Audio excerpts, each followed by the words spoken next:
চিঠি এসেছে। কে আবার চিঠি দিল? দেখি তো। এটা তো জেরি। মামা, টমের অত্যাচারে আমার জীবন অতিষ্ঠ হয়ে গেছে, প্লিজ আমাকে বাঁচাও। ইতি, জেরি।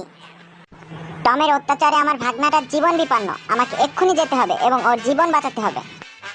ওই পালা পালা, বাকের ভাই আসতেছে, তাড়াতাড়ি পালা, সবাই পালা। ইস, লাগলো। আর বাঁচার কোনো আশা নাই, এক্ষুনি মাটি খুঁড়ে ঢুকে যায়। আমার মৃত্যুর জন্য কেউ দায়ী না। হা হা, বোম নাম্বার 56, এইটা দিয়ে জেরিকে উড়িয়ে দেব। ও 57 নাম্বারটা ফাটাই। ও মা গো, এবার আর আমার রক্ষা নাই। ভাগ্নে, চিন্তা করো না, আমি এসে গেছি। এবার এই বোমটা টমের মুখের ভিতরে ফাটাবো। টম, হা করো। এই তো। উহু, কান দিয়ে ধোয়া বের হয়ে গেল। বেচারা ইঁদুর, তোরে খাইছি। টম, তুমি এখনো আমাকে চিনো না। তোমার মতো বিড়ালকে শায়েস্তা করতে আমার 1 মিনিটও লাগবে না। তুমি এতদিন জেরির ওপর যে অত্যাচার করেছো তার শাস্তি আমি তোমাকে দেব। এখন থেকে দিন গোনা শুরু করে দাও। ওরে মা, টবের ভিতরে ঢুকে নাও, গেছি। এবার তোমাকে টপ থেকে বের করছি। এই ইঁদুরটা অনেক শক্তিশালী, এর সাথে জিততে হলে আমাকে অনেক শক্তিশালী হতে হবে।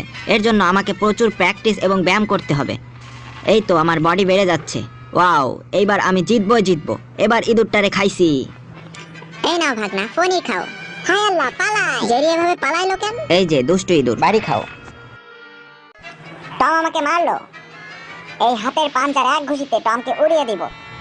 এই নাও। ওরে আল্লাহ গো, আমি ঘড়ি হয়ে গেছি। আমার মুখের ভিতরে অ্যালার্ম বেজে গেল। মামা টমের বিছানা দখল করে আছে, টম আসলেই পালাতে হবে। আমার বিছানা দখল করার মজা তোমাদের বোঝাচ্ছি, দাঁড়াও। এই বলের আঘাতে তোমরা মাটিতে মিশে যাবে।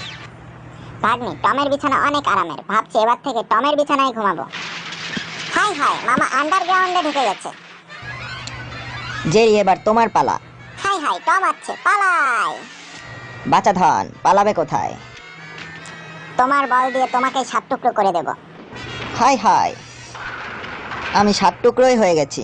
তোমাকে আমি ছাড়বো না টম, আজকে তোমারে খাই। আমাকে এক্ষুনি পালিয়ে জীবন রক্ষা করতে হবে, পালাই। পরবর্তী ভিডিও দেখার জন্য আমাদের চ্যানেলটি সাবস্ক্রাইব করে বেল আইকনে প্রেস করে রাখুন। ধন্যবাদ সবাইকে।